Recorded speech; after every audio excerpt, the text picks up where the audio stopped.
Praise the lord.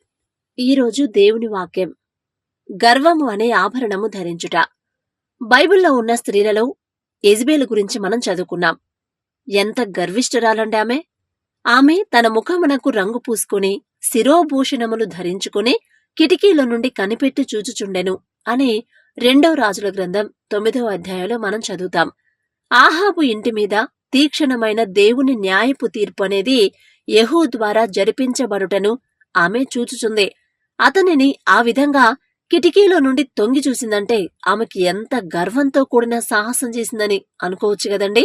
ఇక్కడ మనం గమనించినట్టయితే జడలు అల్లుకొనుటయు, బంగారు నగలు పెట్టుకొనుటయు, వస్త్రములు ధరించుకొనుటయను వెలుపటి అలంకారము మీకు అలంకారముగా ఉండక సాధువైనట్టియు మృదువైనట్టియునైన గుణమును అంతరంగ స్వభావమనేది మీకు అలంకారముగా ఉండాలని పేతురుగారు రాసిన మొదటి పత్రిక 3వ అధ్యాయంలో మనం చదువుకోవచ్చు.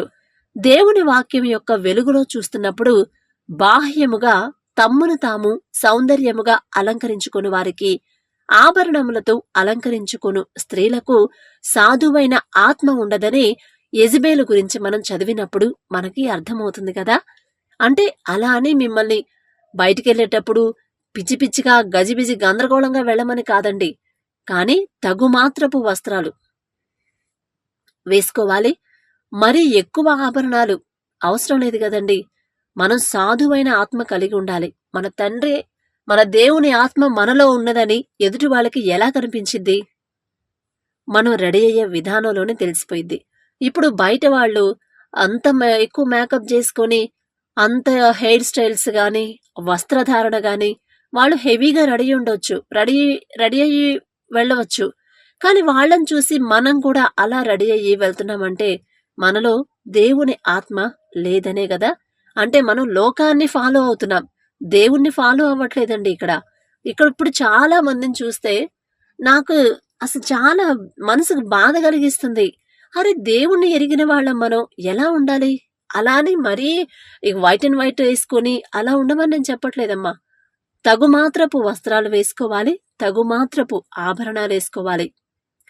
మన మాట కూడా ఎంత సాధువైన ఆత్మ మనలో అంటే దేవుడు యేసు ప్రభు మాట్లాడతాడు కదా, అమ్మా అని ఎంత చక్కగా, అసలు ఆ మాటకే ఎంత ప్రేమ కనిపించిద్దో కదా. అలాంటి ప్రేమ కలిగిన మాటలతో మనం ఉండాలి. మన బిడ్డలతోనైనా, మన భర్తతో అయినా, ఈ సమాజంతో బయట తిరిగేటప్పుడైనా ప్రతి ఒక్కళ్ళని పలకరింపు. ఇప్పుడు ఎదుటి వాళ్ళు మనం కళ్ళే చూస్తే పలకరించాలి అనేటట్టు మనం ప్రవర్తించాలి. అది కూడా మర్యాదగా. కొంతమందిని చూస్తాను, చక్కగా పొద్దున్నే లేచి బైబిల్ ఫోన్లో వాక్యం మెసేజ్ పెట్టుకొని వాకింగ్కి వెళ్తా ఉంటారు.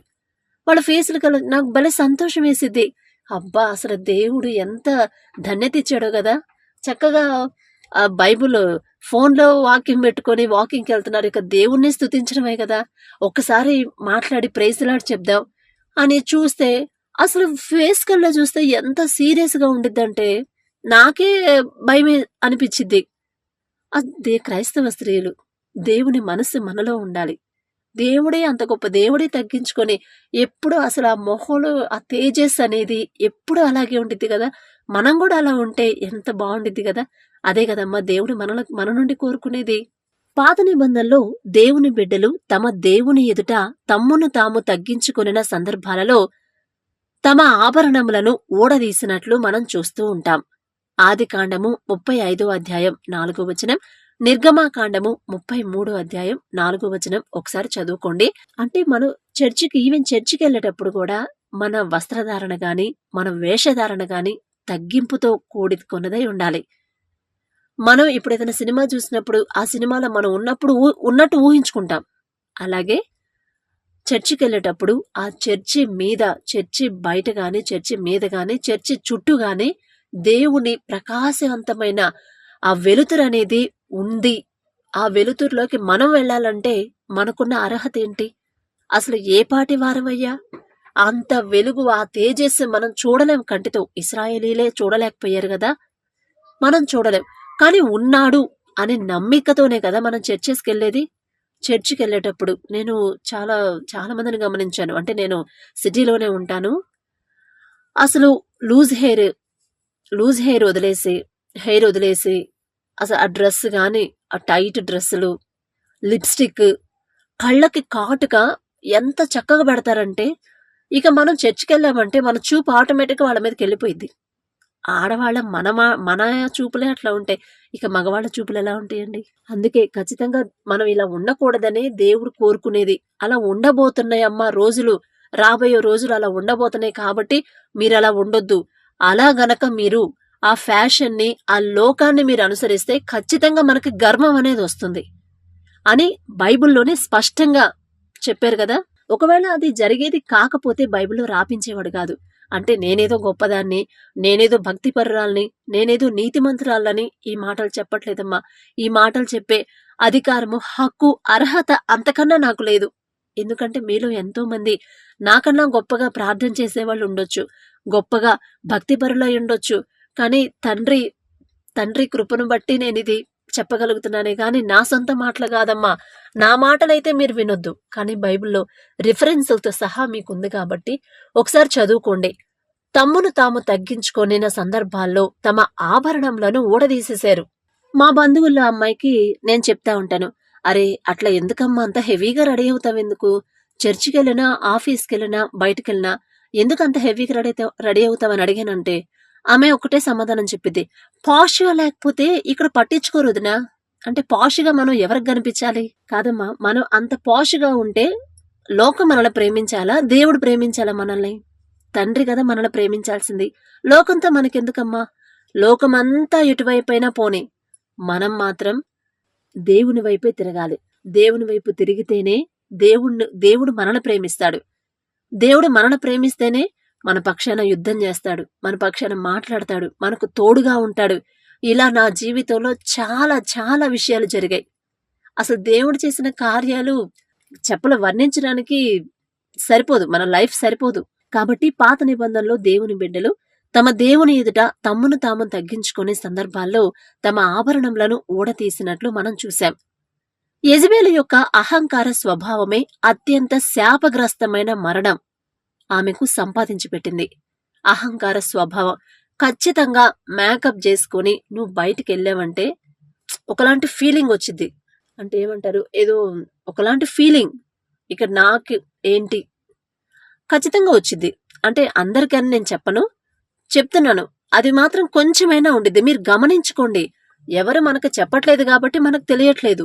కానీ ఒక్కసారి మీరు ఒంటరిగా కూర్చొని ఒకసారి ఆలోచించుకోండి. నేను ఎలా ఉన్నాను? నా వస్త్రధారణ ఎలా ఉంది? నేను ఎలా ఉన్నాను? సమాజంలో నేను ఎలా ఉన్నాను? దేవుని దృష్టిలో నేను ఎలా ఉన్నాను? సమాజంతో తీసేయండి. మనుషుల దృష్టిలో ఎలా ఉన్నా మనం పక్కన పెట్టండి. దేవుని దృష్టిలో మనం ఎలా ఉన్నాం? నేను ఎలా ఉన్నాను?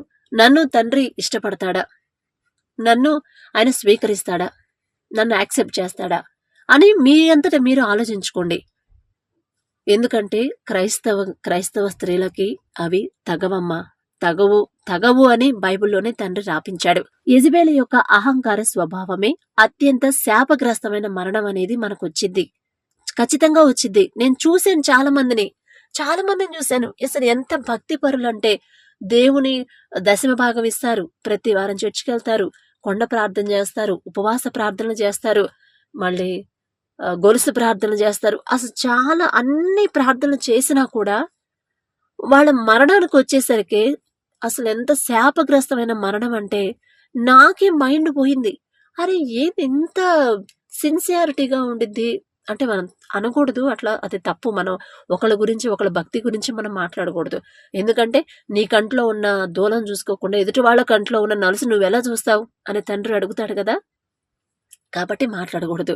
ఎందుకు వచ్చింది వాళ్ళకి ఇలాంటి మరణం? తండ్రి ఎందుకు ఇస్తున్నాడు? తండ్రి ప్రతి వారం చర్చికి వెళ్తుంది, కొండ ప్రార్థన, స్త్రీల కూడిక, మళ్ళీ ఉపవాస ప్రార్థనలు చేస్తుంది, దశమ భాగం ఇస్తుంది, ఏది తక్కువ చేయట్లేదు. కానీ ఏంటి ఎక్కడ లోపం ఎక్కడుందంటే శాపగ్రస్తమైన అహంకార స్వభావం అనేది వాళ్ళలో ఉంది.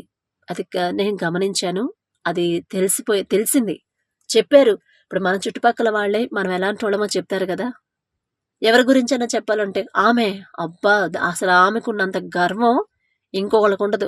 మళ్ళీ పద్దాగా చర్చికి వెళ్ళిద్ది, పద్దాగా ప్రార్థన చేసిద్ది. కొండ ప్రార్థన అనిద్ది, దశమ భాగం ఇచ్చిద్ది, పాస్టర్లను ఇంటికి తీసుకొచ్చిద్ది, వాళ్ళకి భోజనం పెట్టిద్ది, ప్రార్థనలు 24 గంటలు పొద్దుగూకులు ప్రార్థన చేస్తూనే ఉంటారమ్మా. అస్సలు ఆమెకున్నంత గర్వం గాని అహంకారం గాని ఇంకోళ్ళకు ఉండదు అని చెప్పారు. అలాంటి సాక్ష్యం మనం సంపాదించుకోవచ్చా? తప్పు కదమ్మా. అది తండ్రి చూస్తా ఉంటాడు కదా, మనం చూడం. కానీ ప్రతి ఒక్క మాట, మనం మాట్లాడే ప్రతి ఒక్క మాట, మనం చూసే ప్రతి చూపు, మన ఆలోచనతో సహా తండ్రి ఎరిగి ఉన్నాడు కదా. రహస్య పాపాలు కూడా తండ్రికి తెలుసు కదా. కాబట్టి మనం ఎక్కడున్నా సరే దేవుడు చూస్తున్నాడు అనేది మనం గుర్తుపెట్టుకోవాలి. అత్యంత శాపగ్రస్తమైన మరణమును ఆమెకు సంపాదించి పెట్టెను. వారు దానిని క్రిందికి పడద్రోసినందున దాని రక్తములో, దాని అంటే ఎజబేలు రక్తములో కొంత గోడ మీదను గుర్రముల మీదను చిందెను. మరియు గుర్రముల చేత అతడు దానిని త్రొక్కించెను. ఎజబేల్ని గుర్రములతో త్రొక్కించాడు. ఆ శాపగ్రస్తురాలు దానిని కనుకొని పాతి పెట్టండి అని చెప్పినప్పుడు వారు ఎజబేల్ని పాతి పెట్టడానికి వెళ్తారు. అయితే అక్కడ ఏమేమి ఉంటాయి మీ అందరికి తెలుసు కదా, ఆల్రెడీ బైబిల్ చదువుకున్న వాళ్ళు చాలా మంది ఉన్నారు కదా. అయితే ఎజబేలు కపాలమును, పాదములను, అరచేతులను తప్ప మరి ఏమీ కనబడలేదంట. కపాలం అంటే తల, పాదములు అంటే కాలు పాదాలు, అరచేతులు తప్ప మరేం కనపడలేదు. మిగతా అవయవాలు ఏమయ్యాయి? ఇప్పుడు పైనుంచి కింద పడేశారు, గోడ మీద గాను గుర్రం మీద అట్లా కింద పడింది. అప్పుడు బ్లడ్ వచ్చింది, గోడ మీద కొంచెం పడింది, గుర్రం మీద పడింది, కింద పడిపోయింది. కింద పడిపోయినప్పుడు మరి మీ బాడీ ఉండాలి కదా. అప్పుడు మనం 2 రాజుల గ్రంథం 9వ అధ్యాయం చూసినట్టయితే, కుక్కలు ఎజబేలు మాంసమును తినును అని ఏలియా ప్రవక్త చెప్తాడు. అది అసలు అది ఎంత శాపగ్రస్తమైన మరణం కదమ్మా. మనం చనిపోయిన తర్వాత మన మాంసాన్ని కుక్కలు తింటవిందమ్మా. అసలు అది ఎంత భయంకరమైన శాపం అంటే, ఆ శాపం దేని వల్ల వచ్చింది? అహంకారం వల్ల వచ్చింది. ఆ అహంకారం దేన్ని చూసుకున్న అహంకారం గర్వించింది? ఆమె చేసుకున్న వస్త్రధారణ గాని, ఆ శిరోభూషణములు గాని, ఆమె చేసుకున్న మేకప్ గాని అవన్నీ చూసుకుంది. అవన్నీ వేసుకొని అద్దంలో చూసుకొని ఉండిద్ది. చూసుకొని ఉంటే అసలు నా అంత అందగత్తె ఈ భూమి మీద లేదు అనుకొని ఉండిద్ది. దానివల్ల గర్వం వచ్చింది. గర్వం వల్ల అహంకారం, ఇక నాకు తిరిగే లేదు అని గర్వించింది. అహంకారి అయిపోయింది. దానివల్ల ఎంత శాపగ్రస్తమైన మరణం అనేది ఆమెకు వచ్చింది చూసాం కదమ్మా. అలాంటి మరణం మనకి గాని, మన బిడ్డలకు గాని, మన వాళ్ళకు గాని, దేవుని నమ్ముకున్న ఎవ్వరికి గాని రాకుండా ఉండాలంటే మనం నీతిగా ఉండాలి. మనం తగ్గింపు జీవితం కలిగి ఉండాలి. మన బాహ్యపు అలంకరణను వదిలిపెట్టి దేవుడు ఏమేమి కావాలని చెప్తున్నాడు? అణుకువయు. ఇప్పుడు భర్తకు లోబడి జీవించమని బైబిల్లో ఉంది. మరి భర్తకి మీరు లోబడుతున్నారా? ఈ కాలంలో అయితే తక్కువ కదా. భర్తకు లోబడాల్సిందే. అతను ఎలాంటి వాడైనా కానివ్వండి, అతను కోపిస్టైనా, మద్యపానం, బాగా త్రాగుబోతైనా, తిండిపోతైనా, తిరుగుబోతైనా సరే, ఆఖరికి అణుకువగలిగి ఉంటే ఖచ్చితంగా దేవుడు మన అణుకువని బట్టి మారుస్తాడు. నా భర్తను మార్చాడు. నా భర్త, నేను నా వాళ్ళందరిలో నా బిడ్డల కన్నా, అమ్మ నాన్న కన్నా, బంధువుల కన్నా నా భర్తను ఎక్కువ ప్రేమించా. కానీ ఎప్పుడైతే ఆఖరికి దేవుని కూడా వదిలిపెట్టేశాను అంటే, నా భర్త నా కళ్ళ ముందు కనిపిస్తున్నాడు, నన్ను ప్రేమగా చూసుకుంటున్నాడు, ఇంతకన్నా నాకేం కావాలి అని మేబీ నాకు కూడా అహంకారం వచ్చింది. ఆ తండ్రి మనకు తెలియజేశాడు, అమ్మా ఇది తప్పు, నువ్వు ఎటు నుంచి ఎటు వెళ్తున్నావు, వేరే దారిలోకి వెళ్ళిపోతున్నావని తండ్రి నాకు తెలియజేశాడమ్మా. అసలు ఆ తండ్రి నాకు తెలపడానికి అర్హత నాకు ఏ మాత్రం అర్హత లేదు నాకు. అయినా సరే తండ్రి, ప్రేమగల తండ్రి కదా, తెలియజేశాడు. అప్పుడు ఇది కరెక్ట్ కాదు, దేవుణ్ణి వదిలిపెట్టేసి, అందరిని వదిలిపెట్టేసి. కానీ నా భర్త నేను ఎంతగా ప్రేమించాను, నా భర్త వల్లే నేను అంత బాధపడ్డాను. కొట్టడు, ఏం చేయడు, కానీ మాటలతోనే బాధ పెడతాడు. అసలు ఒక్కొక్క మాట అంటే గుండె పగిలిపోయిద్ది. అలాంటి మాటలు నేను పడ్డాను. అయినా సరే తండ్రి పాదాలు పట్టుకుని అడిగే కృప తండ్రి నాకు ఇచ్చాడు. అసలు అవసరం కూడా లేదు తండ్రికి. అయినా తండ్రి నా పక్షా నుండి నా భర్తను సరిచేశాడు. అణుకువగానే ఉన్నాను. అణుకువగా ఉండమ్మా, ఉండు, నువ్వు ఎదురు తిరగొద్దు, ఒక్క మాట కూడా మాట్లాడొద్దు, శాపగ్రస్తమైన మాట నోటి వెంట రానివ్వద్దు అని తండ్రి చెప్తా ఉంటాడు. అంటే మన మనసులో ప్రేరేపణ వస్తా ఉండిద్ది కదా. నాకే కాదు, మీకు కూడా వచ్చే ఉండిద్ది కంపల్సరీ. ఆ ప్రేరేపణకి మీరు లోబడి ఉండాలి. అణుకువ కలిగి ఉన్నాను తండ్రి, ఒకవేళ నేనే తప్పు చేశానేమో, నేనే ఈ శిక్షకు నేను అర్హురాలనేమో, నేనే గర్వించానేమో, నా తప్పే అని నా మీద ఆ తప్పని నా మీద వేసుకొని తండ్రికి మొరపెట్టే మనసు తండ్రి నాకు ఇచ్చాడమ్మా. అది నా గొప్పతనం కాదమ్మా, తండ్రి కృప. తండ్రి ఎంత జాలిగల తండ్రి కదా. మనం దారి తప్పిపోతే తండ్రి వదిలిపెట్టడు, మరలా గద్దించి తెచ్చి దారిలో నడిపిస్తాడు కదా. అణుకువయు స్వస్థ బుద్ధియు గలవారయుండి తగుమాత్రపు వస్త్రముల చేతనే గాని తగుమాత్రపు వస్త్రాలు అంటే ఏమేమి డ్రెస్, ఏ వస్త్రాలు మీకు తెలుసు కదా. ఈ కాలంలో అసలు పెళ్ళైన వాళ్ళు ఎవరో తెలియట్లా, పెళ్లిగానోళ్ళు ఎవరో తెలియట్లా. పెళ్ళై పిల్లలు పుట్టిన వాళ్ళు కూడా చక్కగా చుడీదార్ వేసుకుంటున్నారు, చున్నీ తీసేస్తున్నారు, టాప్స్ అంట వేసుకుంటున్నారు, దర్జాగా చక్కగా మేకప్ చేసుకుని వెళ్తున్నారు. అది చివరికి అది దేనికి దారి తీసిద్ది? ఇప్పుడు దేవుణ్ణి ఎరగని వాళ్ళంటే ఓకే వదిలేసాను, వాళ్ళకి తెలియదు, మనకు తెలుసు, తెలిసి కూడా తప్పు చేస్తే తండ్రి క్షమిస్తాడా? మళ్ళీ హెచ్చరిస్తున్నాడు, తగుమాత్రపు వస్త్రముల చేతనే గాని. తగుమాత్రపు వస్త్రాలు గుర్తుపెట్టుకోండి. ఆ వస్త్రాలు అనేవి ఎదుటి వాళ్ళకి ఎబ్బెట్టుగా ఉండకూడదు. తగుమాత్రపు వస్త్రాలు చూడంగానే రెస్పెక్ట్ ఇచ్చేటట్టు ఉండాలి. అది ఎవరైనా మన శత్రువులు కూడా మనకు రెస్పెక్ట్ ఇస్తారంటే అది మన ప్రవర్తన, మన వస్త్రధారణ. పైకి మళ్ళీ మనం ఏదో భక్తిపరులా కనిపించే అవసరం లేదమ్మా. తగుమాత్రపు వస్త్రముల చేతనే గాని దైవభక్తి గలవారమని చెప్పుకొను స్త్రీలకు తగినట్టుగా సత్క్రియల చేత తమ్మును తాము అలంకరించుకొనవలెను అని తిమోతి రాసిన మొదటి పత్రిక 2వ అధ్యాయంలో మనం చదువుతాం. ఆ విధంగానే వాక్యానుసారంగానే మనం బ్రతకాలి, అంతే. అది ఖచ్చితంగా ఇది ఫిక్స్ అవ్వాలి, మైండ్లో ఫిక్స్ అవ్వాలి. ట్రెండ్ను ఫాలో అవ్వాలి సిస్టర్. ఇప్పుడున్న ట్రెండ్ ఏంటి? ఎందుకు ట్రెండ్ ఏం చేసిద్ది ట్రెండ్? మేబీ వాళ్ళు తక్కువ చూపు చూడొచ్చు, ఏంది అప్పలంలాగుంది, ముసలంలాగా, నన్ను అలానే అంటారు. నేనైతే వేసుకోను, నాకు అవసరమే లేదు అసలు. మేకప్లు చేసుకోవడం కానీ, వస్త్రాలు మంచి మంచి జడలు అల్లుకోవడం కానీ, మంచి మేకప్ చేసుకొని మంచి వస్త్రాలు ఇప్పుడు ఫ్యాషన్ తగ్గట్టు ట్రెండ్ని ఫాలో అవ్వడం నాకు నచ్చదు. అసలు తండ్రి నాకు ఆ మనసు ఇవ్వలేదు, నాకు రానివద్దయ్యా అనే ప్రార్థన నేను చేసుకుంటున్నా. నాకొద్దు, లోకంతో పాటు నేను వెళ్ళకూడదు, లోకానికి వ్యతిరేకంగా నేను వెళ్ళాలి, అది చాలు, అంతకన్నా నాకేమొద్దు అని దేవుణ్ణి అడిగాను. తండ్రి ఇచ్చాడు, ఇస్తున్నాడు. ఎంత గొప్ప తండ్రి కదా. ఇప్పుడు నా భర్తను మార్చేశాడు. అలానే నేను మరీ అప్పలంలాగా ఉండను. ఇప్పుడు 10 మందిలోకి వెళ్ళానంటే సపరేట్గానే ఉంటా, కాస్త డిగ్నిటీగానే. శారీ కట్టినా, మంచి ఒక చైన్ వేసుకున్నా, 2 గాజులు వేసుకున్నా, అలానే మొత్తం తీసేసి మరీ వెళ్ళమని నేను చెప్పట్లేదు. తగుమాత్రపు వస్త్రాలు, తగుమాత్రపు అలంకరణ.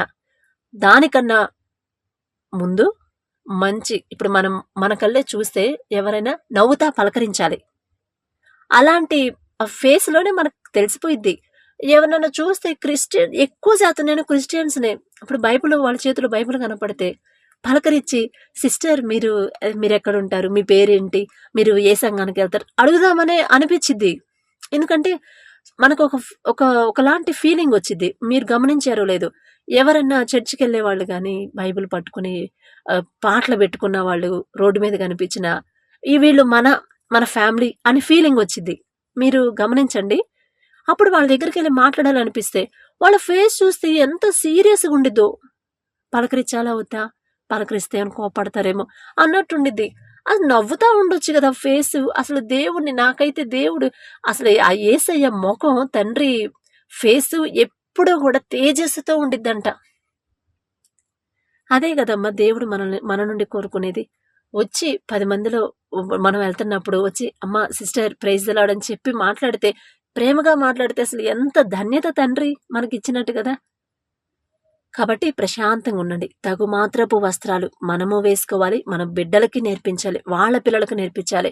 రేపు తీర్పులో వచ్చినప్పుడు అడుగుతాడు, అమ్మా బైబిల్లో ఉంది కదా, నువ్వేం చేసావు? చర్చికి వస్తా కూడా లిప్స్టిక్లు వేసుకొని వస్తారండి. ఏంటి అసలు అది? చర్చికి వస్తా లిప్స్టిక్లు ఎందుకు? అదేంటి సిస్టర్, పై రూపం చూస్తాడా దేవుడు? మన హృదయాన్నే కదా చూసేది. అంటే పై రూపాన్ని దేవుడు చూడకపోవచ్చు, కానీ లోకం చూసిద్ది కదా. ఆ చర్చికి ఎవరన్నా యవనస్తులు వస్తారు, వాళ్ళేదో కాస్త మారు మనసు పొందాం, దేవుని గురించి తెలుసుకుందామని వచ్చారే అనుకోండి, వాళ్ళకి ఏదైనా బలహీనత ఉందనుకోండి, ఇప్పుడు మన కళ్ళే చూస్తే వాళ్ళ ఫీలింగ్ ఎలా ఉండిద్ది? ఒకసారి మీరు ఆలోచించండి, ఫీలింగ్ ఎలా ఉండిద్ది? అలా చర్చెస్కి వచ్చి, మా ఇంటి దగ్గర మా దగ్గర జరిగింది, చర్చిలోకి వచ్చి శాపగ్రస్తమైన మరణాన్ని తెచ్చుకొని ఫలానా వాళ్ళు ఇద్దరు కలిసి వెళ్ళిపోయారు. ఆ బ్రదరు సిస్టరు, ఆమెకి పెళ్ళయింది, ఈయనకి పెళ్ళయింది, వెళ్ళిపోయారు. అసలు దేవునికి ఎంత అవమానం, అది ఎంత శాపం. అది ఖచ్చితంగా ఆ శాప ఫలితం వాళ్ళు అనుభవించే ఉంటారు. తర్వాత మేబీ వచ్చింది, కానీ అన్యులు ఉంటారు కదా, దేవుని నామం అన్యజనుల ఎదుట అవమానపరచకూడదని బైబిల్లో ఉంది కదా. ఇలాంటి జరుగుతూ ఉంటే ఎందుకు అవమానం జరగదు? తగుమాత్రపు వస్త్రాలు వేసుకోండి, తగుమాత్రపు మేకప్. అసలు అందము మోసకరము సౌందర్యము వ్యర్థమని బైబిల్లో ఉంది, మనకి తెలుసు, చిన్నప్పటి నుంచి చదువుతూ ఉంటాము, కానీ మనం మార్చుకోమని తెలిసే తండ్రి రాపించాడు. ఎందుకు మార్చుకోకూడదు? మార్చుకోవద్దు, మార్చుకోవాల్సిందే. నీకు నచ్చినా నచ్చకపోయినా దేవుని మాటకు లోబడితేనే ఆ దేవుని రాజ్యంలో మనం ఉంటాం, మన బిడ్డలు ఉంటారు. నిన్ను బట్టి నీ కుటుంబాన్ని ఆశీర్వదిస్తానంటాడు. మనల్ని బట్టే, మన పద్ధతిని బట్టి, మన భక్తిని బట్టే, మన తగ్గింపును బట్టే మన కుటుంబాలు ఆశీర్వదించబడతాయి. గుర్తుపెట్టుకోండమ్మా, లిప్స్టిక్లు వేసుకోవద్దు. ఎందుకు వేసుకోవాలి? అందము అంటే ఇప్పుడు కొంతమంది ఒక ఐబ్రోసే కదా సిస్టర్, ఐబ్రోసే కదా, ఏమైంది అంటారు. ఐబ్రోస్ అంటే దేని చేపిస్తున్నారు? అవి స్ట్రైట్ గా లేవు అంటే అందంగా కనపడడానికే కదా. లిప్స్టిక్ ఒకటే, లిప్స్టిక్ ఎందుకు వాడుతున్నారు? మన పెదాలు అందంగా కనిపించడానికే కదా. ఎవరికి కనిపించాలి అందంగా? మన దేవుడు చూస్తాడా? మన తండ్రి చూసేదేంది? అంతరంగ స్వభావం. అంతరంగ స్వభావం. నువ్వు మనసులో నువ్వు ఎంత దీనత్వం ఉన్నా, పైకి నీ వేషధారణ బాగాలేదనుకో, మనల్ని బట్టి అన్యులు మారడానికి అవకాశం కోల్పోతారు. అబ్బో వీళ్ళ చర్చికి వెళ్తారు, అసలు ఆమె తగ్గింపు ఉందా అని మాట్లాడారు, మన కళ్ళ ముందే మాట్లాడుతూ ఉంటారు. తగ్గింపు ఉందా కొంచెమన్నా? లేదు. వాళ్లే అట్టుంటే మనకేమైంది అంటారు. కొంతమంది అయితే నిజంగా అన్యులు, అసలు ఆమెకి అమ్మో అసలు భయం ఉందా, చర్చికి వెళ్తా ఇట్లా రెడీ అవుతుంది, చర్చికి వెళ్తా అట్లా మాట్లాడుతుంది, అసలు మాట్లాడొచ్చా అని అంటారు. వాళ్ళకి దేవుని గురించి తెలియదు, దేవుడు ఎలాంటి వాడో తెలియదు, దేవుని ప్రేమ తెలియదు, ఆ దేవుని తండ్రి మనకిచ్చిన ఆజ్ఞలో తెలియదు, ఎలా నడుచుకోవాలో తెలియదు. అయినా సరే దేవుని మీద భయం వాళ్ళకు ఉండిద్ది. చర్చికి వెళ్తామ్మా, మీ చర్చికనమ్మ వాళ్ళు వస్తారు, చూడు ఎట్టరుస్తుందో చూడు, బయట చూసావుగా, అసలు ఆ మాటలు చెవికి వినొచ్చా, అసలు ఆ మాటలు రావచ్చా నోటికి అని చెప్తారు. అన్యుల మధ్య దేవుని నామం అవమానపరచకూడదు. గుర్తుపెట్టుకోండమ్మా, స్త్రీగా మనం కరెక్ట్గా ఉంటేనే మన ఇల్లు కరెక్ట్గా ఉండిద్ది, మన బిడ్డలు కరెక్ట్గా ఉంటారు, మన భర్త కూడా కరెక్ట్గా ఉంటాడు. నా భర్తను నిజంగా తండ్రి ఎంత మార్చాడంటే, ఇక దేవునికి ఏమిచ్చినా, ఎంత కృతజ్ఞత చెల్లించినా తక్కువే, అంత మార్చాడు. ఎలా ఉండాల్సిన నా భర్త ఎలా మారిపోయాడంటే, ఇప్పుడు నా భర్త అప్పుడైనా ఇప్పుడైనా ఆఫీస్ నుంచి ఇంటికి రాగానే చక్కగా ఆయనకు భోజనం పెట్టి, కాళ్ళు నొప్పులు అంటాడు, కాళ్ళు ఒత్తుతాను, వేళ్ళు లాగుతాను, జండుబా హెడేక్ అయితే తలనొప్పికి జండుబా రాస్తాను. ఎందుకంటే అది మన బాధ్యత. ఒక స్త్రీగా ఒక భార్యగా మన బాధ్యత అది. మీకు వాక్యం తెలుసు కదా, భర్తకు లోబడి ఉండాలి, భర్తను ప్రేమించాలి, కలుసుకోవాలి, భర్తతో కలవాలి, కలుసుకొని ఇద్దరం కష్ట సుఖాలు అనేవి మాట్లాడుకోవాలి. అప్పుడు మన ప్రవర్తనను బట్టి భర్త మారుతాడు. అరే ఏంది అలా ఉండాల్సిన ఆమె సడన్ గా ఎందుకు ఇలా మారింది అంటే, ఓహో ప్రార్థన ఎక్కువ చేసుకుంటుంది కదా, దేవుని భయం ఉంది కాబట్టి మనల్ని కదిలించరు అసలు. ఇప్పుడు నా భర్త నన్ను గబక్కన మాట అనాలన్నా మాట్లాడు, ఎందుకంటే తనకు తెలిసేలా చేసాడు తండ్రి. అది నా గొప్పతనం కాదమ్మా, నేనేదో పెద్ద భక్తి పరురాలని కాదు, నా భక్తి అసలు ఎందుకు పనికిరాదు. కానీ తండ్రికి ఎవరి మీద కోపం ఉండదు కదా. తండ్రి తగ్గింపు ఒకటే ప్రార్థన చేసుకుంటా, తండ్రి ఈ లోకాన్ని నన్ను అనుసరించనివ్వద్దు, ఈ లోకాన్ని నేను గాని, నా కుటుంబం గాని, నా బిడ్డలు గాని అనుసరించనివ్వద్దు, మిమ్మల్నే వెంబడించాలి. లోకంతో నాకు వద్దు, మీ మార్గంలోనే మేము నడవాలి. నేనైనా, నా బిడ్డలైనా, నా భర్త అయినా, నా కుటుంబమైనా మీ మార్గంలోనే నడిపించండి. లోకాన్ని నాకు వ్యతిరేకం, లోకమంతా వ్యతిరేకించినా పర్వాలేదు. యెహోషువ ఏం చెప్పాడు? లోకమంతా ఎటైనా పోని, నేను నా ఇంటి వారు యెహోవానే సేవించెదము అన్నారు. ఎందుకన్నాడు? ఆ ఒక్క విషయమే కాదు కదా. అప్పట్లో ఏందంటే పాత నిబంధనలో ఇశ్రాయేలీలందరూ విగ్రహారాధన చేస్తా ఉంటారు. యెహోషువని బాగా మేబీ అరిచి ఉండవచ్చు. ఇంకెందుకయ్యా కనిపించిన దేవుడి గురించి, దేవుడి కోసం ఎందుకు వెంపర్లాడతావు, ఎందుకు వెతుకుతావు, ఇదిగో ఇదే కదా మనల్ని కాపాడిందని వాడు చెప్పుండొచ్చు, బలవంతం చేసిండొచ్చు. కానీ యెహోషువ గారు చాలా బాధపడతారు. అయినా సరే మీరంతా ఏమైనా పోండి, ఎటైనా వెళ్ళండి, ఎవరినైనా ఆరాధించుకోండి, నేను నా ఇంటి వారు యెహోవానే సేవించెదము. అదే వాక్యం ఇప్పుడు మన జీవితంలో మనం అనువాదించుకుంటే లోకమంతా ఫ్యాషన్ వైపు వెళ్ళని, ట్రెండ్ ఏదైనా మారని, ట్రెండ్ ఫాలో అయ్యే వాళ్ళని ఫాలో అవ్వనివ్వండి. అవసరమైతే వాళ్ళ మీద ప్రేమ ఉంటే, దారి తప్పిపోతే అమ్మ అది తప్పు తల్లి, మనం ప్రార్థన చేసుకునే వాళ్ళం, అది తప్పు వద్దు అని మనం గద్దించవచ్చు. గద్దించడంటే ప్రేమగా చెప్పొచ్చు. ఒక 2-3 సార్లు చెప్తాము, వినలేదు, చెప్పడం మన బాధ్యత. ఇంకా వాళ్ళ గురించి ప్రార్థన చేస్తాం. అంతకన్నా మనం ఏం చేయలేం కదా. దేవుని చిత్తమైతే మార్చుకుంటే మంచి దేవుని దగ్గరకు వస్తారు, లేదా అంటే ఇక శాపం అనేది వాళ్ళకి ఉండిపోయింది. కాబట్టి మనం కరెక్ట్గా ఉండాలి, మన బిడ్డలు కరెక్ట్గా ఉండాలి. ట్రెండ్ ఎందుకు ఫాలో అవ్వాలండి? నాకు అర్థం కాదు. ట్రెండ్ని ఫాలో అయ్యేది ఏంది? మనం ఎవరిని ఫాలో అవ్వాలి? మన తండ్రిని కదా, మన కోసం రక్తం కార్చిన మన తండ్రిని కదా మనం ఫాలో అవ్వాల్సింది. తగ్గింపు జీవితమే కదా తండ్రి కోరుకుంటుంది. ఆ తగ్గింపు అనేది అంతరంగంలో కనపడాలి, పైన కూడా కనపడాలి. కాబట్టి యెజబేలుకున్న అహంకారమైన మనసు గాని, గర్వం గాని, ఆమెకి దేనివల్ల గర్వం అహంకారం వచ్చింది? ఆమె వేసుకునే వస్త్రధారణ, శిరోభూషణములు, మేకప్, రంగు పూసుకొని అని చెప్పనుంది కదా. అంటే మేకప్ చేసుకునే ఉండిద్ది. అప్పట్లో మరి ఏమేమి ఉన్నాయో మనకైతే తెలియదు. ఇప్పుడైతే చాలా వచ్చాయి, ఐబ్రోస్ అని, ఐ లైనర్ అని, చాలా చాలా వచ్చాయి. అసలు అవన్నీ మనం వేస్ట్ అండి, వ్యర్థమేనండి. అది ఒక క్రైస్తవ స్త్రీగా అది మనకి తగదు. ఇది మాత్రం ఖచ్చితంగా చెప్తాను, ఎందుకంటే బైబిల్లో స్పష్టంగా ఉంది కాబట్టి. అణుకువయు మన బాహ్యపు అలంకరణను వదిలిపెట్టి అణుకువయు స్వస్థ బుద్ధియు గలవారయుండి తగుమాత్రపు వస్త్రముల చేతనే గాని దైవభక్తి గలవారమని చెప్పుకుని స్త్రీలకు తగినట్టుగా సత్క్రియల చేత, అంటే మంచి క్రియలే మనం చేయాలి. ఎవరన్నా ఏదన్నా అంటే తగ్గండి, తప్పేముంది, తగ్గాల్సిందే.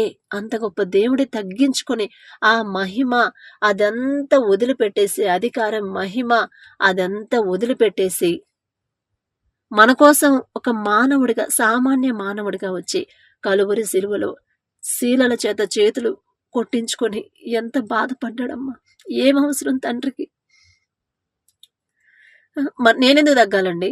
ఆమె అట్లా అంటే నేనెందుకు తగ్గాలి? నా తప్పు లేకుండా నేనెందుకు తగ్గాలి? తగ్గించుకోలేదమ్మా మన తండ్రి, తగ్గించుకోలే.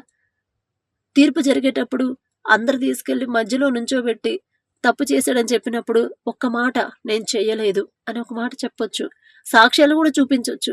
అయినా సరే తండ్రి ఎందుకు తగ్గించుకున్నాడు? ఆయనలాగా మనం కూడా తగ్గింపు జీవితం కలిగి ఉండాలి. తగ్గాల్సిందే. తగ్గండి, దేవుని కార్యాలు చూస్తారు. నేను తగ్గాను, తగ్గించాడు తండ్రి, దేవుని కార్యాలు చేశాడు నా జీవితంలో. అవి నేను చెప్తాను, ఖచ్చితంగా చెప్తాను. నాకు నా భర్తకి ఏం జరిగింది, నా కుటుంబం వాళ్ళతో ఏం జరిగింది, నా భర్త కుటుంబం వాళ్ళతో నాకేం జరిగింది నా లైఫ్లో, దానివల్ల నేనేం పొందుకున్నాను, వాళ్ళేం పోగొట్టుకున్నారు అనేది ఖచ్చితంగా నేను మిగతా వీడియోస్లో చెప్తాను. తగ్గండమ్మా, తగ్గితే తప్పు లేదు. ఇది సినిమా డైలాగులో, ఇంకా వాళ్ళ ఆ హీరోల డైలాగులు కాదు. తగ్గాల్సిందే. తమ్మును తాము తగ్గించుకోవాలి. మనం తగ్గించుకుంటేనే మన తండ్రి మనల్ని హెచ్చిస్తాడు. హెచ్చించాడు నన్ను, ఎందుకంటే లైవ్లో నేను చూశాను, నా జీవితంలో జరిగింది. మీ జీవితంలో కూడా చేస్తాడు, ఇది మాత్రం గ్యారంటీ నేను చెప్తున్నాను. బైబిల్లో ఉన్నది ఉన్నట్టు ఫాలో అవ్వండి. వాళ్ళేదో మేకప్ చేసుకున్నారు, వీళ్ళేదో ఆనాగలు వేసుకున్నారు, వాళ్ళేదో అట్లా చేస్తున్నారు అని చెప్పని మాట్లాడుతున్నారని వాళ్ళను ఫాలో అయ్యారంటే మాత్రం మన మీద ఉన్న దేవుని కృప పోయిద్ది, శాపం అనేది వస్తుంది. కాబట్టి గుర్తుపెట్టుకోండి. ఇది విన్న తర్వాత కూడా మీరు మీ హృదయాన్ని గాని, మీ జీవితాన్ని గాని, మీ పద్ధతులు గాని మార్చుకోండి. ఖచ్చితంగా దేవుడు మీ జీవితంలో, మీ కుటుంబంలో మంచి క్రియలనేవి చేస్తాడు. ఆశీర్వాదాల వెంబడి ఆశీర్వాదాలు వస్తాయి. నాకొచ్చాయి, మీకు కూడా వస్తాయి. కాబట్టి తగ్గింపు మనసు, భర్తల దగ్గర తగ్గింపు మనసు, అణుకువ కలగాలి. ఆయన కింద యజమానుడా అని పిలిచింది శారమ్మ. ఏం అవసరం, ఆమె ఎంత అందగత్తె, 80 ఏళ్ల వయసులో కూడా ఆమె ఎంత అందగత్తె అని బైబిల్లో ఉంది కదా, మనం చదువుకున్నాం కదా. అయినా సరే భర్తకి లోబడింది. అందువల్లే కదా దేవుడు అంత గొప్ప దేవుడే వచ్చి ఆశీర్వాదం, ఆ గొప్ప తలాంతి ఇచ్చాడు. వరం అనేది ఇచ్చాడు, మళ్ళీ దాన్ని నెరవేర్చాడు, బిడ్డనిచ్చాడు. అంటే దేవునికి ముచ్చటేసిద్దంట, అరే లోకమంతా ఇట్లా ఉంది, కానీ నా పిల్లలు మాత్రం ఎంత జాగ్రత్తగా ఉన్నారు అని దేవునికి ముచ్చటేసి మనల్ని ఒకళ్ళ మాట అననివ్వడు. ఎవ్వరిని మన పక్షాన యుద్ధం చేస్తాడు, మన పక్షాన నుండి మాట్లాడతాడు. నా పక్షాన నుండి యుద్ధం చేశాడు, నా ముందుండి మాట్లాడాడు. కాబట్టి ప్రతి ఒక్కరూ దేవుని ఎడల భయభక్తులు కలిగి తగుమాత్రపు వస్త్రములతో, తగుమాత్రపు జీవితాన్ని, తగుమాత్రపు అలంకరణ చేసుకుని తగ్గింపు జీవితం కలిగి ఉండాలని, దేవుని కృప మీకు మీ కుటుంబాలకి ఎల్లవేళలా తోడుండాలని దేవుని కృపను వేడుకుంటున్నానమ్మా. ఇది నా మాట కాదు, దేవుని మాటగా భావించండి. నాకైతే అర్హత లేదు, ఇంత అర్హత, ఆవగించేంత అర్హత కూడా నాకు లేదమ్మా. ఆయన పాద ధూళితో కూడా నేను సమానం కాలేను. భక్తిపరులను అంతకన్నా కాదు. మీలో చాలా మంది భక్తిపరులు ఉండొచ్చు. మేబీ మీ పక్కన మీరు దారి తప్పుతున్నారేమో, అందుకే దేవుడు ఈ మాట చెప్పిస్తున్నాడేమో. ఆ మాట చెప్పే అర్హత నాకు లేదు. తండ్రి నన్ను ఎన్నుకోవడానికి నాకు ఏ మాత్రం అర్హత లేదమ్మా. అది మాత్రం నేను ఒప్పుకోను. లేదు, నువ్వు నీతి మంత్రాలు అని 100 మంది చెప్పినా కాదు అని నేను అంటాను. అంత తగ్గింపు తండ్రి మనకిస్తాడు. సరేనా? దేవుని మాటలు విని దేవుణ్ణి ఫాలో అవ్వండి. ఖచ్చితంగా మీ జీవితంలో మిరాకిల్స్ చూస్తారు, తప్పకుండా చూస్తారు. మీరే నాకు చెప్తారు. Praise the lord.